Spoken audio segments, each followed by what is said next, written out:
Hello friends, welcome back to my channel. हाजिर हूँ एक नई लव स्टोरी लेकर। तो चलिए वीडियो को स्टार्ट करते हैं। कहानी की शुरुआत में गुइन को दिखाया जाता है जो होटल रूम में अपने बॉस के साथ टल्ली होकर रोमांस कर रही होती है। नेक्स्ट मॉर्निंग जब इसकी नींद खुलती है तो अपने बॉस को अपने बगल में देखकर हैरान हो जाती है। ओह नो, ये मैं क्या कर बैठी, वो भी अपने बॉस के साथ। उसे बहुत ही ज्यादा रिग्रेट फील हो रहा होता है और वो चोरी छुपे वहाँ से निकलने की कोशिश कर रही होती है ताकि उसके बॉस को पता न चल जाए कि कल रात वो अपनी एम्प्लॉय के साथ क्या कर रहा था। लेकिन तभी इसका बॉस भी उठ जाता है और उसे ढूंढने लग जाता है लेकिन तभी उसे बेड पर लॉकेट मिल जाता है और बोलता है लॉकेट तो यहीं पर है, लेकिन वो बंदी कहाँ पर गई। और उसे उठकर वहाँ पर ढूंढने लग जाता है। जब वो उसे वहाँ नहीं मिलती तो वो वहाँ से चला जाता है। उसके जाने के बाद जब वो वहाँ से निकलने वाली होती है तभी उसकी फ्रेंड वहाँ पर आ जाती है। कल रात को मैंने तुम्हें कितने ज्यादा कॉल किए थे पर तुमने मेरा कोई कॉल नहीं उठाया। लड़की का नाम यानसू होता है और ये इसकी बेस्ट फ्रेंड होती है। इवन ये इसकी रूममेट भी है और कलीग भी है। यानसू उसके साथ मजाक करने लग जाती है, इतने खड़ूस बॉस को तुमने अपने झांसे में कैसे ले लिया। बोलती है पागल कहीं की, बकवास बातें बंद करो, मैं भला उसे झांसे में क्यों लूंगी। लेकिन तभी उसे उसके बॉस का कॉल आ जाता है। इसके बाद ये सीधा ऑफिस में पहुंच जाती है क्योंकि इसके बॉस ने इसे ऑफिस में बुलाया होता है। बॉस तो डायरेक्ट उससे पूछ लेता है कल शाम को तुम ही थी ना मेरे साथ। लेकिन ये बोलती है नहीं बॉस, कल मैं आपको आपके रूम में छोड़ने के बाद अपने रूम में आ गई थी। लेकिन उसका बॉस बोलता है अगर तुम मुझे बेडरूम में छोड़कर चली गई थी तो तुम्हारा ये नेकलेस मेरे बेडरूम में क्या कर रहा था। बोलती है मेरा कोई पेंडेंट वहाँ पर नहीं था। बॉस बोलते इसका मतलब वहाँ पर कोई और लड़की थी। चलो अब तुम्हारा काम है उस लड़की को ढूंढना। वो कौन सी लड़की है जो मेरे साथ नाइट स्पेंड कर गायब हो गई। वो इन मन में सोच रही होती है आखिरकार ये काम मैं कैसे करूँगी। ये पेंडेंट वाली लड़की तो मैं ही हूँ। मैं अपनी जगह किसी और को कैसे ढूंढ कर लाऊं या फिर अपना भूत बना दूं। उसके जाने के बाद बॉस का सेक्रेटरी बोल रहा होता है मुझे लगता है ये सब आपकी स्टेप मदर करवा रही हैं। जिस लड़की से वो आपकी शादी करवाना चाहती है आप उस लड़की से शादी करना नहीं चाहते। शायद कल रात आपकी स्टेप मॉम ने उसी लड़की को आपके पास भेजा होगा ताकि वो लड़की प्रेग्नेंट हो जाए और फिर आपकी मॉम और वो लड़की आपको धमकी देकर आपकी शादी करवा सके। वो बोलता है 24 आवर्स तक अभी मैं कुछ नहीं कह सकता, पहले गुएन को पता करने दो आखिरकार वो पेंडेंट है किसका। सीन में उसकी दोस्त को दिखाया जाता है जिसे गुएन का पेंडेंट गिरा हुआ मिल जाता है और वो उस पेंडेंट को उठाकर गुएन के पास दौड़ कर आती है और बोलती है ये तुम्हारा कीमती पेंडेंट वहाँ पर गिरा हुआ था, इतनी ज्यादा लापरवाह कैसे हो सकती हो,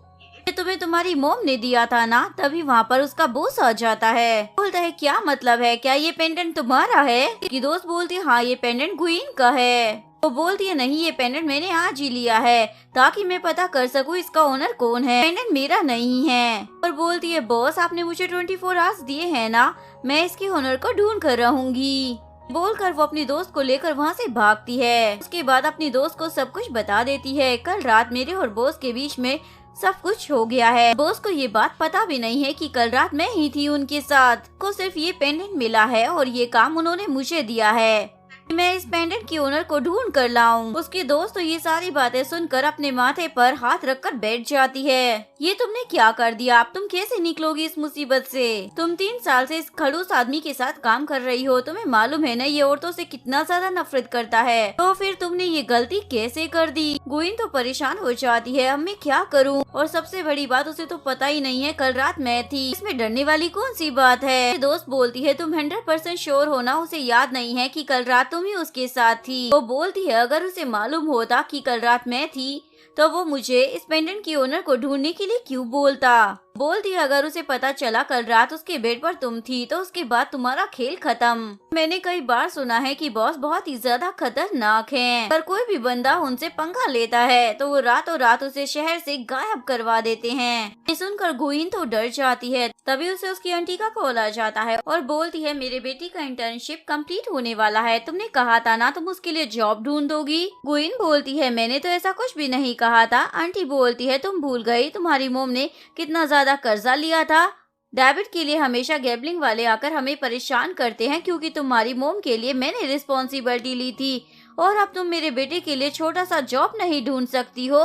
नेक्स्ट टाइम अगर गैम्बलिंग वाले आएंगे तो मैं उन्हें तुम्हारा घर दे दूंगी। ये अपनी दोस्त को बोलती है, मैं रिजाइन नहीं कर सकती हूँ। मेरी ग्रैंडमा ने जो घर छोड़ा था अब वो मेरी आंटी ले रही हैं। इसकी दोस्त बोलती है, अब तुम क्या करोगी? ये रोते हुए बोलने लग जाती है, मुझे तो कुछ समझ ही नहीं आ रहा, मैं क्या करूँ, प्लीज मेरी कोई हेल्प कर दो। जिसके बाद उसकी दोस्त उसे एक आइडिया देती है। सीन कट होता है। नेक्स्ट सीन में ये ऑफिस में आ जाती है और अपने बॉस को बोलती है, मैंने सारे सीसीटीवी फुटेज चेक कर लिए हैं जिससे मुझे पता चला है कल रात आपके रूम में कोई नहीं था। मैं आपको आपके रूम में छोड़ने के बाद अपने रूम में आ गई थी और उसके बाद आपके रूम में कोई भी एंटर नहीं हुआ था और जिस पेंडेंट के लिए आप इतना ज्यादा परेशान हो रहे हैं शायद वो पहले से ही वहाँ पर पड़ा हुआ था। लगता है आप कुछ ज्यादा ही ओवरथिंक कर रहे हैं। का बॉस बोलता है, मैं अच्छे से जानता हूँ कल रात को क्या हुआ था। मैं कोई ओवरथिंक नहीं कर रहा हूँ। मैंने जो काम दिया है ना उसे कंप्लीट करो और अगर नहीं कर सकती हो तो बता दो। लेकिन तभी यहीं पर खड़े खड़े बेहोशी हो जाती है। बॉस बोलते हैं, ऐसा लग रहा है कि तुम ठीक नहीं हो। बोलती है, हाँ मिस्टर पाई, शायद मेरी तबीयत ठीक नहीं है। तभी मिस्टर पाई उसे गोद में उठाकर सोफे पर बिठा देते हैं और उसे बोलता है, मुझे पता चला है वेकेशन के टाइम पर तुम कहीं और पर पार्ट टाइम जॉब कर रही थी, लेकिन वेकेशन में तो चिल करना चाहिए ना, तो तुम छोटी मोटी जॉब क्यों कर रही थी? वो बोलती है, मुझे पैसों की बहुत ही ज्यादा जरूरत है इसलिए मुझे चिल करने का बिल्कुल भी टाइम नहीं है। होता है, तुम इतनी बड़ी कंपनी में काम करती हो और सारा काम परफेक्ट वे में करती हो। मैं तुम्हारी सैलरी डबल करता हूँ। हमारा सारा फोकस हमारी कंपनी पर होना चाहिए, वेकेशन के टाइम पर चिल करने पर होना चाहिए। सुनकर ये तो बहुत ही ज्यादा खुश हो जाती है। तभी वहाँ पर सेक्रेटरी आकर बोलता है, कल रात आपके रूम में कौन था ये पता लगाने के लिए हमें वहाँ के गार्ड से भी बात करनी चाहिए। ये सुनने के बाद वो सोचती है, कल रात जब वो हड़बड़ी में रूम से बाहर निकलती है तो वो गार्ड से टकरा गई थी। वो इन्हें सच ना बता दे, अगर ऐसा हो गया तो मैं पक्का गई काम से। उसके बाद ये भागी हुई अपने दोस्त के पास आ जाती है और बोलती है, चलो जल्दी से हम कपड़े पैक कर कर कहीं भाग चलते हैं, हम लोग कहीं और काम कर लेंगे। अगर अभी हम यहाँ से नहीं भागे तो मिस्टर पाई हमारी जान ले लेंगे। बोलती है, लेकिन तुम्हारे घर का क्या, तुम उसे नहीं छुड़ाओगी क्या? हमारी ग्रैंडमा की आखिरी निशानी है वो। बोलती है, अब मैं क्या ही कर सकती हूँ, बॉस को पता चल जाएगा कि कल रात मैं ही थी, क्योंकि वो होटल के गार्ड से बात करने के लिए जा रहे हैं। तो बोलती है, मेरे पास एक आइडिया है। नेक्स्ट सीन में वो बीमारी की नाम पर छुट्टी लेकर घर पर होती है। अभी उसे उसके बॉस का कॉल आ जाता है। मिस्टर पाई उसे रेस्ट करने के लिए बोलता है। ये भी थैंक यू बोलकर फोन कट कर देती है। लेकिन तभी उसे उसके कजन का कॉल आ जाता है जो कि उसे जॉब के लिए परेशान करने लग जाता है, लेकिन ये उसका भी फोन कट कर देती है। दोबारा से अननोन नंबर से फोन आता है तो ये उठाते ही बिना कोई बात सुने चिल्लाना शुरू कर देती है, तो बार बार मुझे परेशान कर रही हो, तुम लोगों ने मेरा जीना हराम कर कर रख दिया है, अगर आइंदा से ऐसा किया ना मैं तुम्हें नहीं छोड़ूंगी। लेकिन तभी उसे मिस्टर पाई की आवाज आती है। वो बोलता है, मैं तो सिर्फ तुम्हें रीचेक कर रहा था, अरे सच में तबीयत खराब है या फिर छुट्टी का बहाना किया है तुमने? ये सब सुनकर वो बहुत ही ज्यादा एम्बेरस फील कर रही होती है। उसके बाद ये ऑफिस में आ जाती है। मिस्टर पाई उसे बोलते हैं, देखो हमारी कंपनी का कोई हक नहीं है तुम्हारी प्राइवेट लाइफ में इंटरफेयर करने का या फिर तुम्हारी लव लाइफ में इंटरफेयर करने का। ये बोलती है, क्या कहा लव लाइफ? लेकिन मेरी तो कोई लव लाइफ है ही नहीं। मिस्टर पाई बोलते हैं, तो तुम फिर किस पर गुस्सा कर रही थी? मुझे लगा तुम्हारा बॉयफ्रेंड है। तो बोलती है, वो मेरा बॉयफ्रेंड नहीं बल्कि कजन है, वो मुझे जॉब के लिए परेशान करता रहता है, इसी के ऊपर मैं गुस्सा कर रही थी। और अगर आप कहे तो मैं क्या उसे इस कंपनी में इंटरव्यू के लिए लेकर आ जाऊं? वो बोलता है, मेरे पास इतना ज्यादा टाइम नहीं है। लेकिन तभी वहाँ पर सेक्रेटरी उसी होटल के गार्ड को लेकर आ जाता है। गुइन उस सिक्योरिटी गार्ड को देखकर हैरान हो जाती है और मिस्टर पाई बोलता है, इस लड़की को देखकर बताओ कि कल रात यही थी वहाँ पर? सिक्योरिटी गार्ड बोलता है, नहीं ये नहीं थी और मैं तो इसे जानता तक नहीं हूँ, मैं इसे आज पहली बार देख रहा हूँ। फ्लैशबैक में दिखाया जाता है इसकी फ्रेंड पहले ही सिक्योरिटी गार्ड को घूस दे चुकी होती है, ये कहने के लिए कि वो गुइन को जानता नहीं है। नेक्स्ट सीन में सेक्रेटरी बोलता है, परेशानी वाली बात नहीं है, मैं होटल की पूरे सीसीटीवी फुटेज लेकर आ गया हूँ।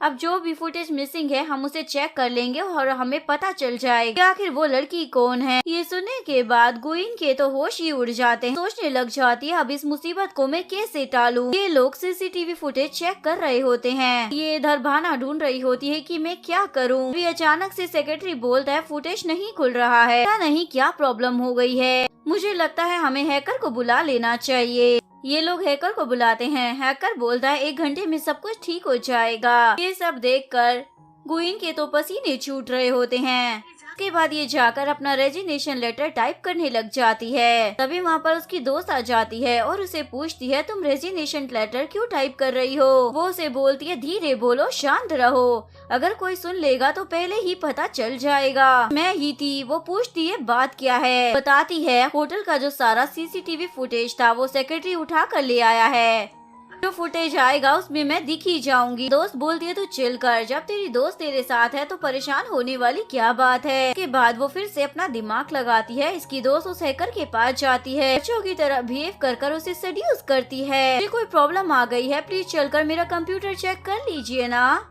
हैकर भी उसके जाल में फंस जाता है और उसके साथ चला जाता है और मौके का फायदा उठाकर गुइन ऑफिस के अंदर आ जाती है और फिर डेस्क पर कॉफी गिरा देती है। लेकिन तभी वहाँ पर सेक्रेटरी आ जाता है और उसे बोलता है, तुम यहाँ पर क्या कर रही हो? वो बोलती है, मैं तो कॉफी का कप लेने के लिए आई थी। नेक्स्ट सीन में दिखाया जाता है, हैकर बोल रहा होता है, किसी ने डिस्क को हिलाया है, इसीलिए वीडियो नहीं चल रहे हैं और अब चलेंगे भी नहीं क्योंकि डिस्क पूरी तरह से बेकार हो चुका है और अब कोई भी वीडियो नहीं चलने वाला। सुनकर गुइन तो अंदर ही अंदर बहुत ज्यादा खुश हो रही होती है, लेकिन सेक्रेटरी को उसके ऊपर डाउट होने लग जाता है।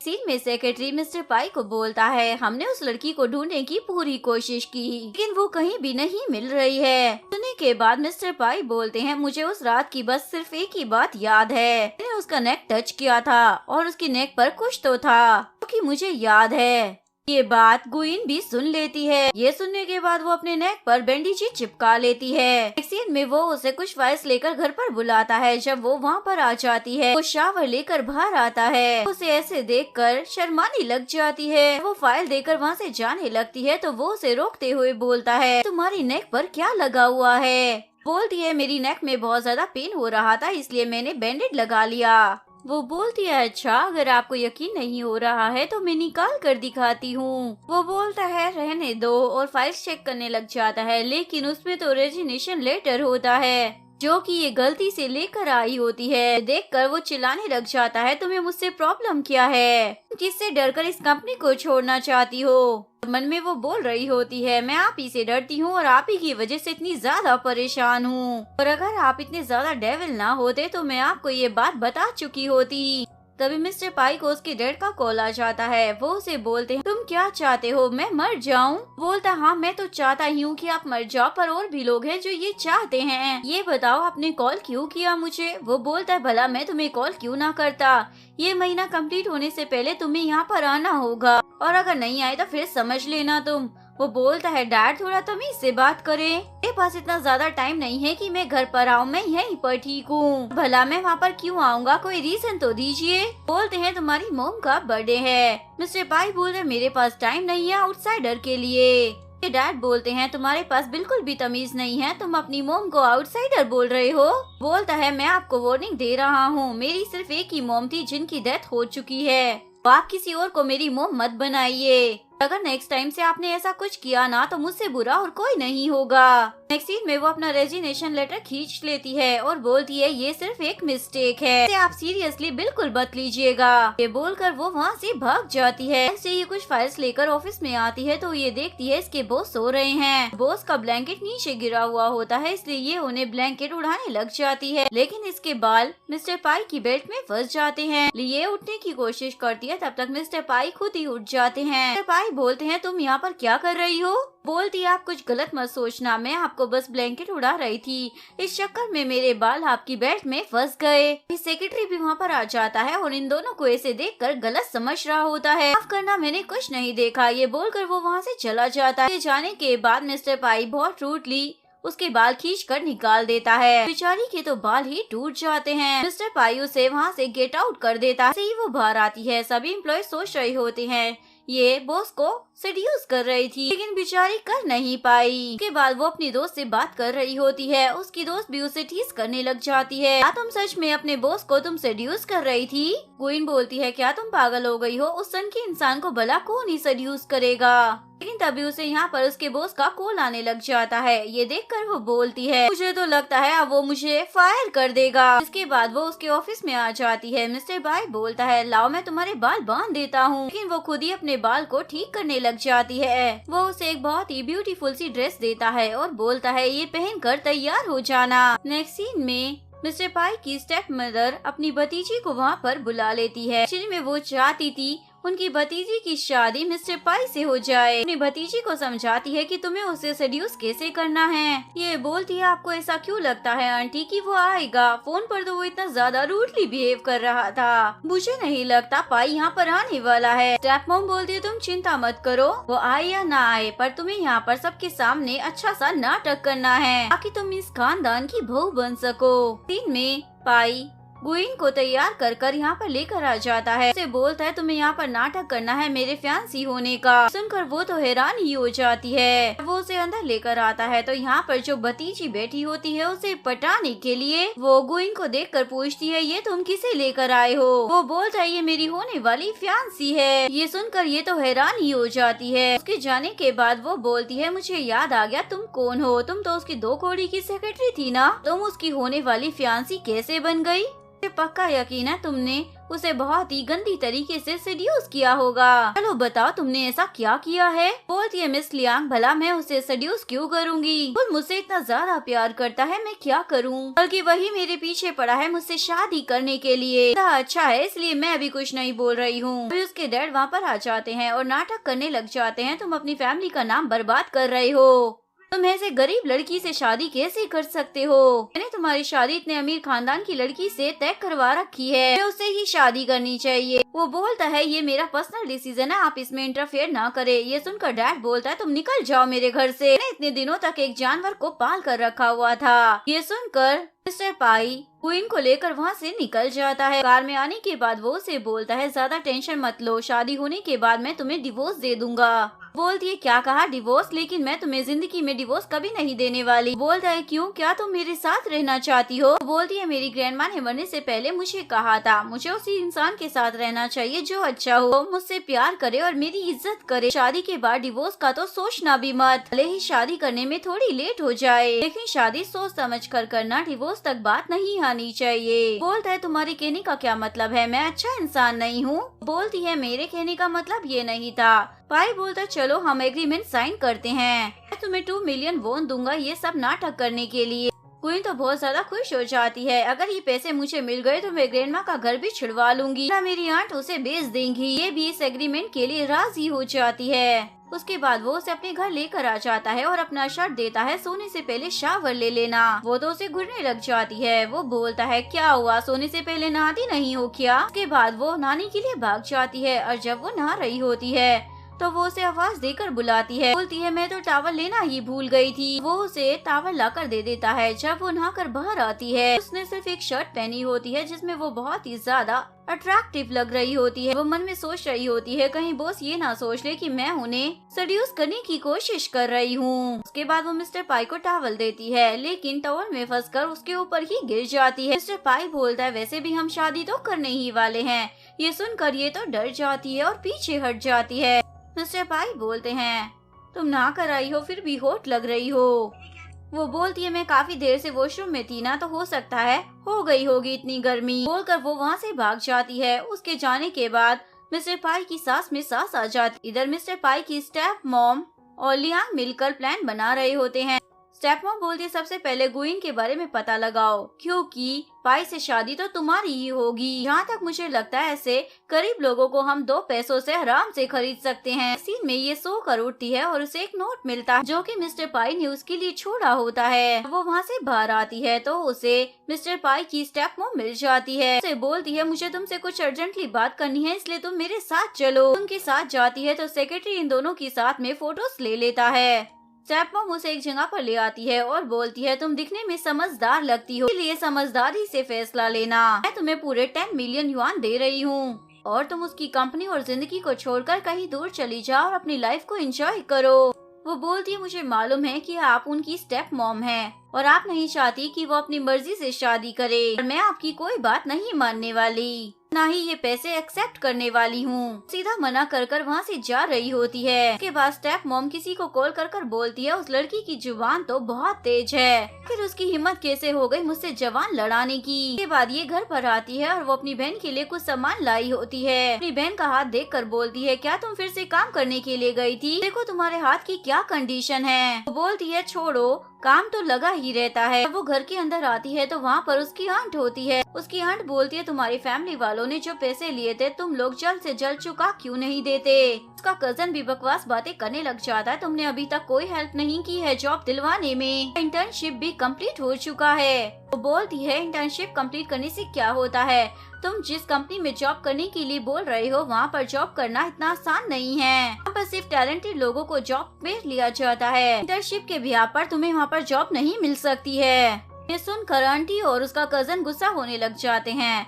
तभी गुइन को उसके बॉस का कॉल आ जाता है। पूछता है, तुम कहाँ पर हो? ये बताती है, मैं अभी घर पर हूँ, घर पर थोड़ी प्रॉब्लम है इसलिए अभी मैं आपसे बात नहीं कर सकती हूँ। उसका बॉस बोलता है, मुझे सब मालूम है तुम्हारे घर पर क्या प्रॉब्लम चल रही है, तो जल्दी से मुझे एड्रेस भेजो। ये बोलकर वो फोन कट कर देता है। थोड़ी देर बाद वो वहाँ पर पहुँच जाता है और पूछता है, बताओ कितना पैसा चाहिए?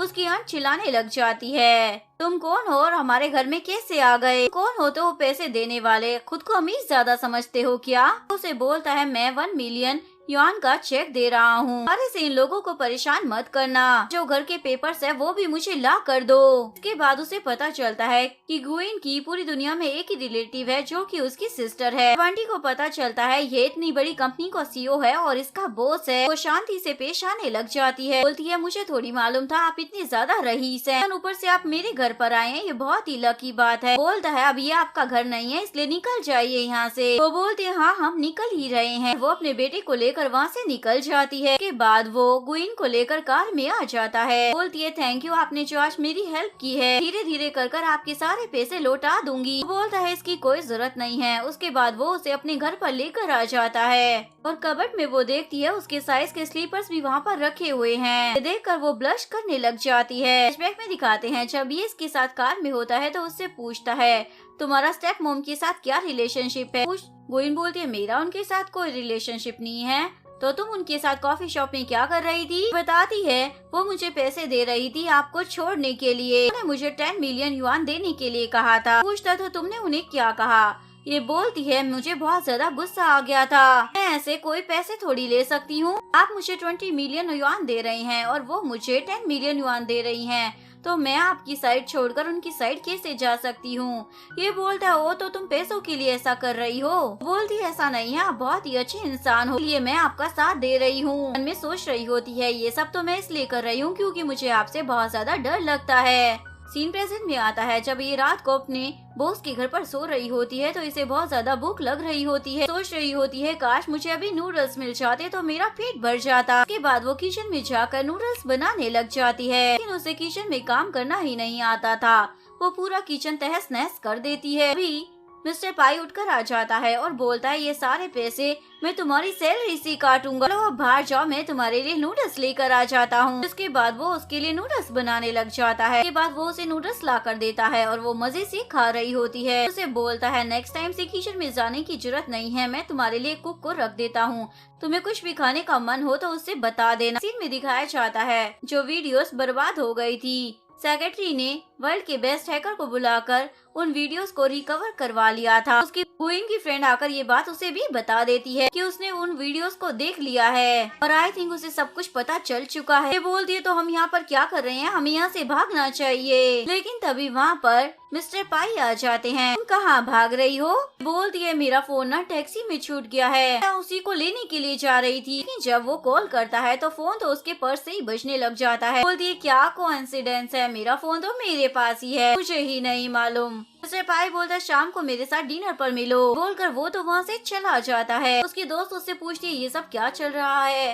क्वीन बताती है, मैं और वो साथ में ही रहते हैं और शादी करने वाले हैं। उसकी दोस्त बोलती है, ये तुम क्या अपराध करने जा रही हो? इतने दिनों से उसके साथ में रह रही हो और तुमने मुझे बताया भी नहीं, मुझे अपना दोस्त समझती भी हो या नहीं? उसके बाद जब ये घर पर आती है तो अपने लिए कुछ बना रही होती है, लेकिन वो उसके पैर पर गिर जाता है। तभी मिस्टर पाई आकर बोलता है, मैंने मना किया था ना खाना बनाने से, देखो ये तुमने क्या कर लिया। और वो उसे उठाकर बिठा देता है और उससे पूछता है, चलो बताओ उस दिन होटल रूम में इतनी देर तक तुम मेरे रूम में क्या कर रही थी। वो बोलती है, मैं भी ड्रंक थी तो मुझे कुछ भी याद नहीं है। मिस्टर पाई पूछता है, कहीं वो लड़की तुम ही तो नहीं थी ना। गुस्से में उसका हाथ पकड़कर बोलता है, मुझे नफरत है उन लोगों से जो लोग झूठ बोलते हैं। मुझे सच बताओ तुम मुझसे क्या छुपा रही हो। बोलती है, मैंने उस दिन ड्रिंक की हुई थी, मुझे कुछ भी ढंग से याद नहीं है, लेकिन मुझे इतना पता है कि मैं वहाँ से बाहर निकल गई थी। लेकिन वो उसे बोलता है, मुझे तुम पर यकीन नहीं हो रहा है। और ये मन में सोच रही होती है, मुझे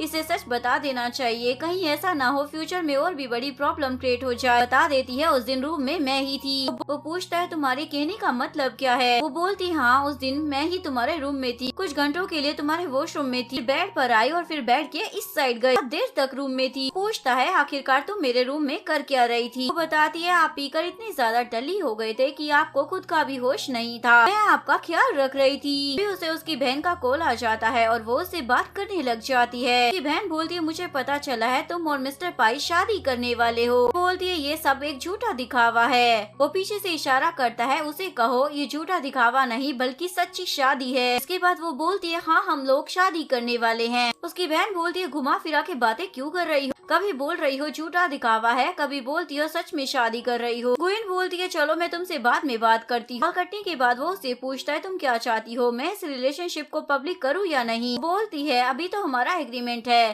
फ्यूचर में हो सकता है हमें कोई अच्छा पार्टनर मिल जाए, मेरे साथ भी हो सकता है और आपके साथ भी हो सकता है। अगर हम इस रिश्ते को पब्लिक करेंगे तो फ्यूचर में हमें ही प्रॉब्लम होगी। ये सुनकर वो उसे बोलता है, कल ऑफिस आने की जरूरत नहीं है, घर पर ही रेस्ट करना, मैं मेड को भेज दूंगा, जो भी खाने का बन होगा वो बनवा कर खा लेना। नेक्स्ट डे वहाँ पर मेड आ जाती है और ये बैठकर ड्रामा देख रही होती है और जोर जोर से हंस रही होती है। ये मेड इसे देखकर बोलती है, इतने बड़े रईस आदमी ऐसी चीप लड़की से शादी कैसे कर सकते हैं, जिसे ना बैठने का ढंग है, ना हंसने का ढंग है और ना ही कपड़े पहनने का ढंग। मेड उससे पूछती है, मैं आपके खाने के लिए क्या बनाऊं। वो बोलती है, जो भी बचा है मैं वही खा लूंगी, इतना ज्यादा परेशान मत होइए। बोलती है, ये तो एक नंबर की भिखारी, ऐसी हरकतें तो गरीबों की होती है, क्या हुआ खाना खाने की। इसके बाद ये एक फ्लावर वास को क्लीन कर रही होती है, तभी वो उसके पास आकर बोलती है, मैं आपकी हेल्प कर देती हूँ। ये मेड बहुत ही ज्यादा चालाक थी, इसलिए अचानक से वास को छोड़ देती, इस वजह से वास टूट जाता है। बाद मेड उस पर चिल्लाने लग जाती है, आप कैसी हो, आपको मिस्टर पाई की पैसों की बिल्कुल भी कदर नहीं है, आपने आज तक इतनी ज्यादा एंटीक चीजें नहीं देखी है, आपको तो बिल्कुल भी नहीं मालूम इन चीजों को कैसे हैंडल करना है। अभी वहाँ पर मिस्टर पाई आ जाते हैं। क्वीन बोलती है, मैंने ये वास नहीं तोड़ा है। मेड बोलती है, मैं इतने सालों से यहाँ पर काम कर रही हूँ, आज तक मुझसे एक सिंगल सामान भी नहीं टूटा है, ये वास इन्होंने ही तोड़ा है। और वो मिस्टर पाई को बोलती है, ये लड़की आपको बिल्कुल भी डिजर्व नहीं करती है, ये तो बचा हुआ खाना खाती है, ये बहुत ही ज्यादा गरीब फैमिली से है,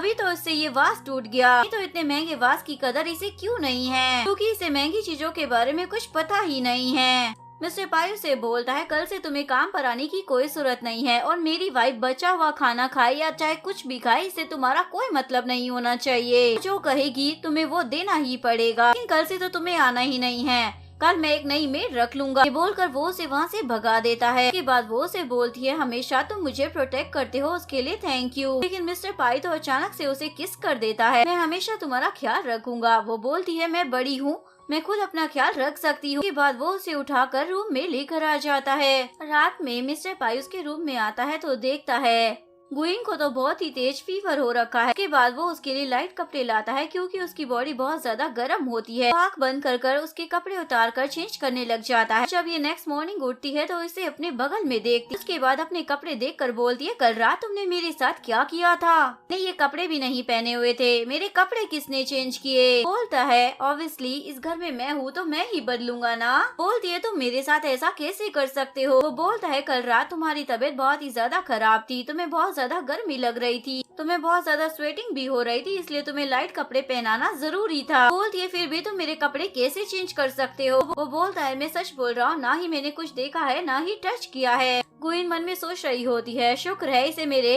गर्दन के टैटू के बारे में पता नहीं चला। उसके बाद वो उसके लिए नूडल्स बनाता है और खाने के लिए देता है। हड़बड़ी में खा रही होती है। वो उसे बोलता है थोड़े आराम से खाओ नहीं तो अटक जाएगा। अभी उसे वोमिटिंग होने लग जाती है। वो बोलती है मुझे लगता है कल रात मुझे ठंड लग गई इसीलिए मेरी तबीयत ठीक नहीं है। लेकिन जब भी वो कुछ खा रही होती है उसे बार बार वोमिटिंग ही आ जाती है और न्यू मेड भी आ जाती है। वो बोलती है मैडम आपको क्या हुआ है। गुइन बताती है शायद ठंड की वजह से मेरी तबीयत खराब हो गई है। उसके बाद वो अपनी दोस्त से मिलने के लिए आती है। उसकी दोस्त भी बोलती है पहले से तुम काफी बदली हुई लग रही हो, क्या हुआ है, क्या तुम्हारी तबीयत खराब है। वो बोलती है शायद कल रात को मुझे ठंड लग गई। बोलती है पहले भी तो तुम्हें ठंड लगी है, ऐसी कंडीशन तो तुम्हारी पहले कभी नहीं हुई थी। तभी मेड आकर फिर से बोलती है शायद मैडम प्रेग्नेंट हो गई हैं। ये सुनकर ये दोनों हैरान हो जाती हैं और भागते हुए हॉस्पिटल आ जाती हैं। और यहाँ पर इन्हें पता चलता है गुइन तो सच में प्रेग्नेंट है। डॉक्टर उन्हें बताता है 3 महीने तक उल्टी आना नॉर्मल है,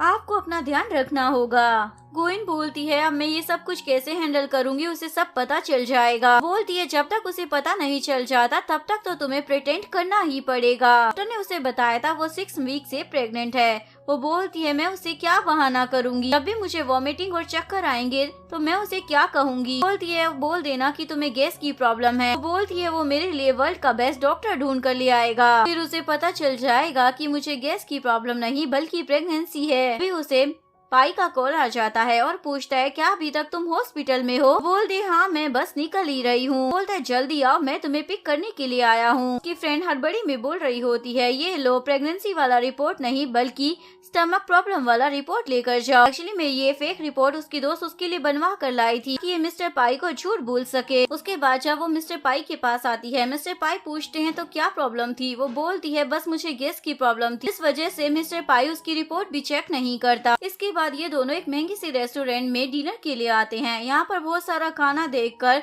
गुइन को तो वॉमिटिंग होने लग जाती है। देखकर शेफ बोलता है शायद आप प्रेग्नेंट है। सुनने के बाद मिस्टर पाई तो उसकी शक्ल को घुरने लग जाता है और उसे बोलता है अगर तुम मुझसे कुछ छुपा रही हो तो मुझे बता सकती हो। लेकिन वो बोलती है ऐसा कुछ नहीं है। उसके बाद ये लोग यहाँ पर खाना नहीं खाते और घर आ जाते हैं। जैसे ही वो कार से उतरती है तो उसका प्रेगनेंसी वाला रिपोर्ट होता है, गलती से वो कार में ही छोड़ देती है। मिस्टर पाई उसे चेक करने के लिए जा ही रहा होता है कि तभी उसे कोई अर्जेंट कॉल आ जाता है। मिस्टर पाई के जाने के बाद गुइन की दोस्त वहाँ पर आ जाती है और उसे बोलती है मैं तुम्हें कितनी देर से कॉल कर रही हूँ, तुम मेरा फोन क्यों नहीं उठा रही हो, मालूम भी है तुम कौन सा रिपोर्ट लेकर आई हो, गलती से तुम्हें वो प्रेगनेंसी वाला रिपोर्ट दे दिया है। नहीं मिस्टर पाई ने वो देख तो नहीं लिया है ना। वो बोलती है अभी तक नहीं देखा है पर देख सकते हैं क्योंकि वो रिपोर्ट कार में ही है। बोलती है लेकिन कार तो लॉक हो गई है, अब पेपर कैसे निकालेंगे। उसकी दोस्त बोलती है तुम जाओ मैं कोई जुगाड़ निकालती हूँ। और उसकी दोस्त रिपोर्ट निकालने के चक्कर में इतनी महंगी गाड़ी को तोड़ देती है, लेकिन वो रिपोर्ट निकाल ही लेती है। उसके बाद उसकी फ्रेंड आकर उसे रिपोर्ट दे देती है। गुइन पूछती है तुमने ये रिपोर्ट कैसे निकाली। बोलती है तुम्हें मालूम है मैंने उसकी गाड़ी ही तोड़ दी। बोलती है पागल औरत, एक छोटी सी रिपोर्ट के लिए तुमने उसकी इतनी ज्यादा महंगी गाड़ी को ही तोड़ दिया। बोलती है मैं अपनी दोस्त को बचाने के लिए कुछ भी कर सकती हूँ। मिस्टर पाई और उसका सेक्रेटरी खड़े होकर सोच रहे होते हैं कि कौन है जो हमारी गाड़ी को तोड़ेगा।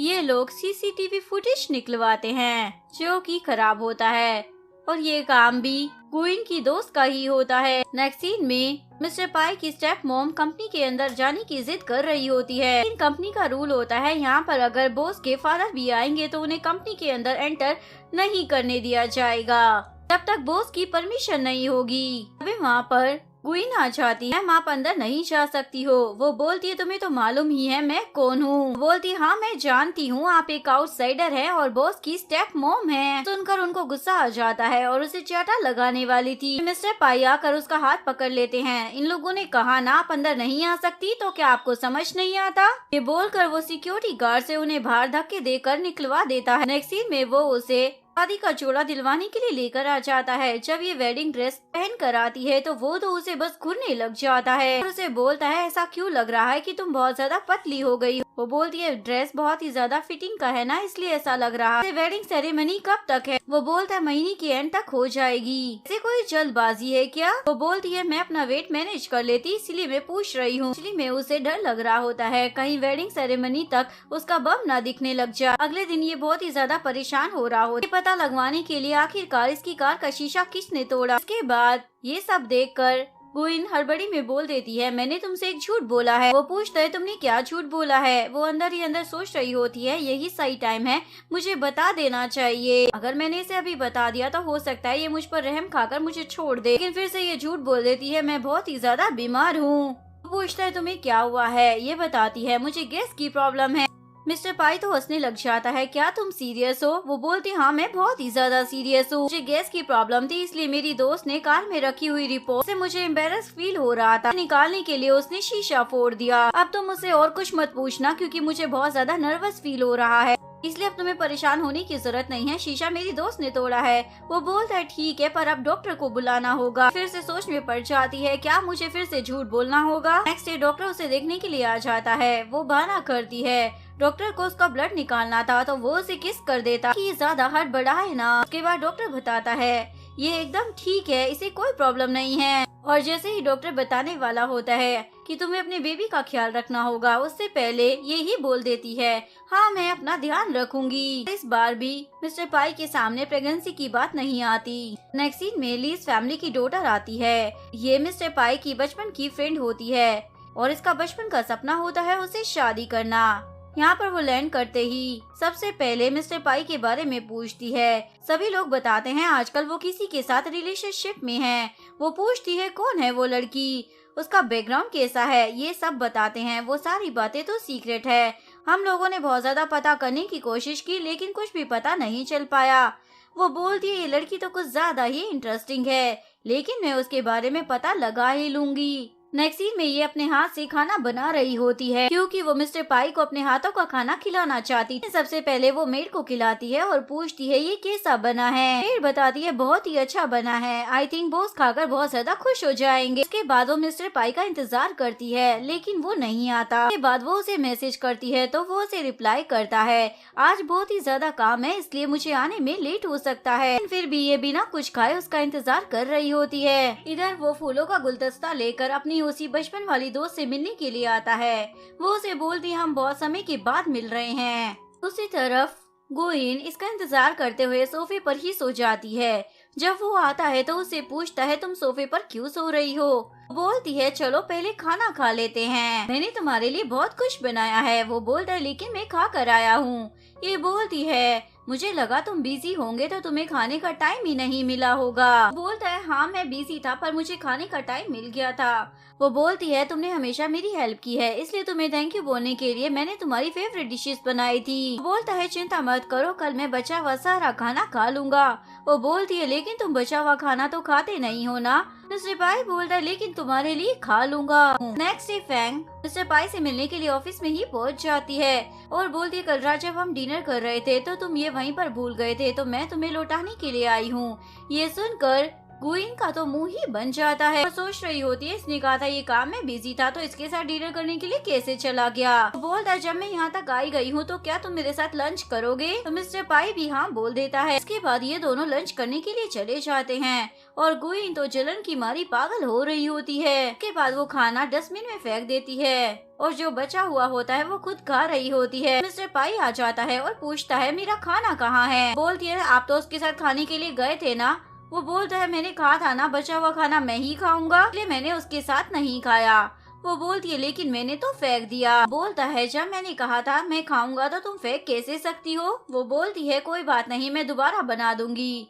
ये बोलता है, जो तुम खा रही हो ना वो मुझे खिलाओ। जब ये उसे खिलाती है तो वो बोलता है, ये तो बहुत टेस्टी बना है, आज रात हमें एक पार्टी में जाना है, इसलिए तुम बढ़िया से तैयार हो जाना। ये उसे उसी पार्टी में लेकर आया होता है जहाँ पर फैंग ने उसे इन्वाइट किया होता है। फैंग ने ये पार्टी इसलिए रखी थी क्योंकि वो बहुत टाइम के बाद चाइना वापिस आई थी। वहाँ पर उसका दोस्त आ जाता है और वो गुइन से हाथ मिलाने वाला था, लेकिन मिस्टर पाई नहीं मिलाने देता। इसके बाद ये लोग ताश खेल रहे होते हैं और ये बताता है, ये सिर्फ मेरी सेक्रेटरी नहीं बल्कि मेरी होने वाली वाइफ भी है। फैंग की बात सुनती है तो वो गुस्से में उठकर वहाँ से चली जाती है। मिस्टर पाई भी उसके पीछे जाता है और पूछता है, तुम ऐसे रिएक्ट क्यों कर रही हो? बोलती है, बचपन से ही मैं तुम्हें पसंद करती थी, तुम्हें कभी दिखाई नहीं दिया क्या? अभी को दिखता है कि मैं तुमसे प्यार करती हूँ, तो तुम इतना ज्यादा नाटक क्यों करते हो? बोलता है, मैं ऐसा कभी नहीं करने वाला, क्योंकि मैं उससे बहुत ही ज्यादा प्यार करता हूँ। उसका हाथ छोड़कर अंदर आ जाता है। जब वो अंदर आता है तो गुइन वहाँ पर होती ही नहीं और हमें दिखाया जाता है।